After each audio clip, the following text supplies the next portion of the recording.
जय Hind. ICIC Pru MC का भैया अलॉटमेंट वगैरह हो चुका है। अब कल लिस्टिंग होने वाली है। लोग पूछ रहे हैं कि भाई लिस्टिंग स्ट्रैटेजी क्या हो सकती है।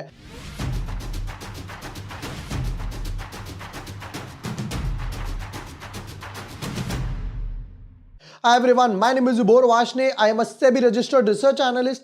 आज की वीडियो में बनाने वाले हैं आईसीआईसी प्रू एमसी की स्ट्रैटेजी कि भाई जिनको मिल चुका है उनको क्या करना है और जिनको नहीं मिला है, भाई काफी लोग थे जिनको नहीं मिला है, उनको क्या करना है। Without wasting time let's deep dive in our analysis. But yes, before moving ahead, अगर अभी तक आपने चैनल सब्सक्राइब नहीं किया है या न्यू यूजर हो तो यहां पर आपको सारे वीडियोस मिल जाएंगे। जैसे मीशो का डाला था, आईसीआईसी प्रू एमसी का डिटेल्ड एनालिसिस डाला था, आईसीआईसी प्रू का यहां पर हमने फाइनल वर्डिक्ट भी डाला था, केएसएच आईपीओ रिव्यू इसका फाइनल वर्डिक्ट वगैरह डाल रखा है।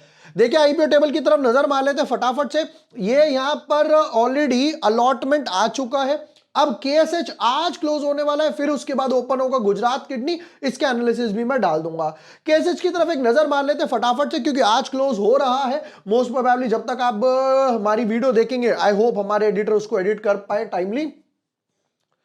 क्यूआईबी की बात करते देखो अभी भी बिल्कुल जीरो ही पड़े हुए हैं। प्रोबेबली 1 और मैक्सिमम 2x तक ये जाना चाहिए नंबर। एचएनआई की बात करते हैं 0.19 है, मुझे लगता है ये अंडर सब्सक्राइब ही रहने वाला है। और रिटेल कैटेगरी 0.64 के आसपास पहुंच चुकी है, जबकि बड़ी कैटेगरी थी। यहां पर आप देख सकते हो 64 लाख शेयर्स यहां पर दिए थे। ये भी probably under subscribe to maximum 1x तक जाएगी और ये प्रोबेबली 1 to 2x तक ही जा पाएगा, इससे ऊपर नहीं जा पाएगा। क्योंकि पता है क्या है, बहुत हेवी वैल्यूएशंस पे लेकर आए हो प्राइस टू बुक वैल्यू के हिसाब से। मेरा फाइनल वर्डिक्ट मैंने पहले मेन वीडियो में भी डाला था, मार्केट भी सपोर्ट करा, तो भाई उसी हिसाब से तब भी हमने कहा कि भाई हम नहीं लगाने वाले। अभी भी हमारा यही वर्डिक्ट है। बात करते हैं आईसीआईसीआई प्रू एएमसी के बारे में कि भाई इसका क्या करने वाले हैं। क्यूआई भी आए थे बिल्कुल लास्ट मूवमेंट में, जैसे कहते हैं ना एक बॉल पे 6 रन चाहिए। क्यूआई भी आए भैया, उन्होंने कहा हम 6 नहीं स्टेडियम से बाहर करके जाएंगे। 123x हो गया। एचएनआई अगर ये पहले आए होते ना तो ऑब्वियसली एचएनआई रिटेल कैटेगरी में कॉन्फिडेंस मिल जाता है।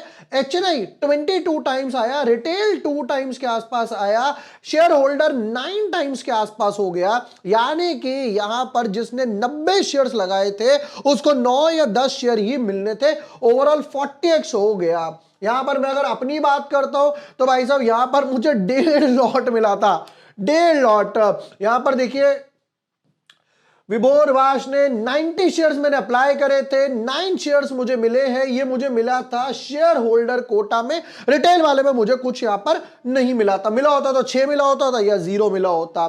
ठीक है, यही बेनिफिट होता है शेयर होल्डर कोटा में रखने का, अप्लाई करने का। और भी बहुत सारे स्टॉक्स हैं, आईपीओ आने वाले हैं जिनका शेयर होल्डर कोटा डिफाइंड वगैरह है।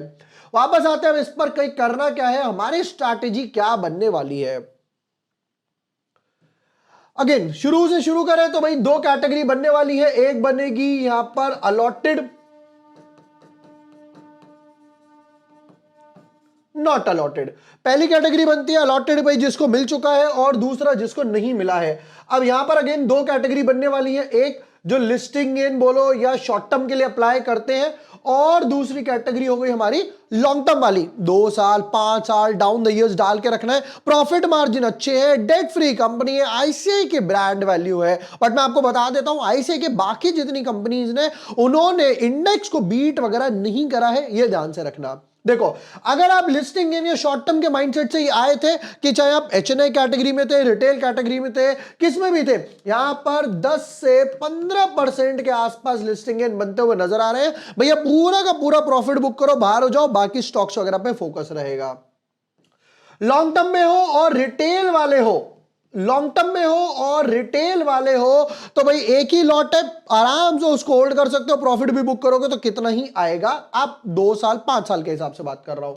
अब आपने लगाया था लॉन्ग टर्म के हिसाब से और आप हो एचएनआई कैटेगरी वगैरह में, स्मॉल एचएनआई मिल गया, बी एचएनआई वगैरह मिल गया, तो भाई यहां पर 50% अपना प्रॉफिट बुक कर लो। आपकी कैपिटल वगैरह बाहर आ जाएगी, थोड़ी बहुत रहेगी, वहां पर अपना 50% प्रॉफिट बुक करा और लॉन्ग टर्म के पर्पज से होल्ड कर दिया। अगर नीचे भी जाता है मार्केट वोलेटिलिटी में से 15%, 17%, 20%, तो वहां पर आप दोबारा से एडअप कर पाओगे। ये बात हो गई किसकी, अलॉटेड वालों की। अब बात करते हैं नॉट अलॉटेड वालों की। क्या मैं शॉर्ट टर्म, मुझे नहीं मिला, मैंने अप्लाई करा मुझे नहीं मिला, क्या मैं शॉर्ट टर्म के हिसाब से बाय करूं? मैं तो पर्सनली बाय नहीं करने वाला हूं शॉर्ट टर्म वगैरह के हिसाब से, क्योंकि काफी बड़ा आईपीओ है ये, तो लिक्विडिटी अच्छी खासी होने वाली है, प्लस मार्केट सपोर्ट नहीं कर रहा। Back to back mutual funds वालों की न्यूज आ रही है, कभी बेस रेट टायर रेट कम कर देते हैं, एक्सपेंस रेशियो कम कर देते हैं, उस वजह से। नंबर 2, अगर आप लॉन्ग टर्म के पर्पस से देख रहे हो तो थोड़ी सी क्वांटिटी में यहां पर ऐड किया जा सकता है, बट वो नहीं होना चाहिए कि आप 2 दिन बाद देखो, हर हफ्ते देखो। When you make a mindset for a long term, अब ये 15-20% नीचे भी जाएगा तो पैनिक वाली सिचुएशन नहीं है भाई, उसे बोला जाता है प्रॉपर लॉन्ग टर्म के हिसाब से होल्ड करना। दोस्तों रिवाइज करवा देता हूं, अलॉटेड है, लिस्टिंग गेन्स के लिए लिया था, 10-15% के आसपास लिस्टिंग गेन बनते हैं, प्रॉफिट बुक करो बाहर निकल जाओ। अलॉटेड है, लॉन्ग टर्म के हिसाब से लिया था, रिटेल वाले हो तो भैया एक ही लॉट है, अब उसे पूरा ही पूरा होल्ड करना पड़ेगा। और एचएनआई कैटेगरी में था तो 50% प्रॉफिट बुक करो बाहर निकल जाओ। नॉट अलॉटेड है, शॉर्ट टर्म के हिसाब से नहीं लेना है, नॉट अलॉटेड है, लॉन्ग टर्म के हिसाब से आप यहां पर ले सकते हो। अब क्योंकि मुझे यहां पर 9 शेयर मिले हैं, अब भाई मैं इसमें क्या ही 1-1.5 प्रॉफिट बुक करूं, मैं इसको आराम से, यानी मैं इसी कैटेगरी में कंसीडर कर रहा हूं, मैं इसको आराम से होल्ड करने वाला हूं। मेरे पास एचडीबी भी पड़ा हुआ है, राइट, काफी सारे स्टॉक्स हैं जो लॉन्ग टर्म वगैरह में पड़े हुए हैं, जो काफी नीचे भी गए, काफी ऊपर वगैरह भी करके गए हैं। दोस्तों ये थी आईसीआई प्रू एएमसी की डिटेल्ड एनालिसिस, लिस्टिंग स्ट्रैटेजी मैं किस तरीके से फॉलो करने वाला हूं, इसी टाइप के काफी वीडियोस लेकर आने वाला हूं। बाकी ट्विटर टेलीग्राम पे तो अपडेट करूंगा ही करूंगा हर बारी की तरह कि भाई SME IPO, main board IPO, link आपको डिस्क्रिप्शन और पिन कमेंट में मिल जाएगा, दोनों फ्री कम्युनिटी है, वहां पर जाकर भी आप फॉलो कर सकते हैं। Thank you for watching the video, lots of love.